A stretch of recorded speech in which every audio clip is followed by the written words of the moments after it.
Nagmaal.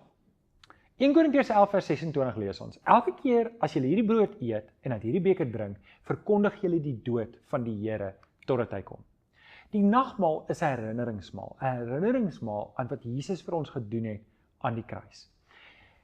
Dit herinner ons aan sy verlossingswerk, en so elke keer as ons nagmaal gebruik, moet dit vir ons diep in die hart raak, en ons moet regtig die elemente ernstig opneem, sodat ons weer ons kan terugvat na die kruis toe, en ons herinner aan dat daai offer regtig 'n groot prys was, dat God, Jesus Christus, aan die kruis gesterf het, in my en in jou plek, en dis waaraan die nagmaal ons herinner. Kom ons kyk na die elemente.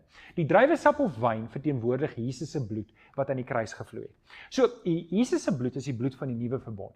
In die Ou Testament moes die lam geslag geword het vir die volk se sonde, en dit moes gedurig gebeur het omdat die volk aanhou sonde doen het.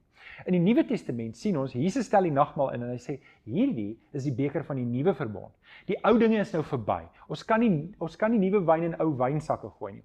Jesus bring 'n nuwe bedeling daarin dat hy die lam is, soos voorspel reg deur die Ou Testament, is wat in ons plek geslag is, sodat daar nooit weer 'n bloedoffer gebring hoef te word nie. Jesus is daarom die laaste bloedoffer wat gebring is, en dit is wat die bloed verteenwoordig. Die ou verbond is nou finaal verby, ons lewe nou in die nuwe verbond.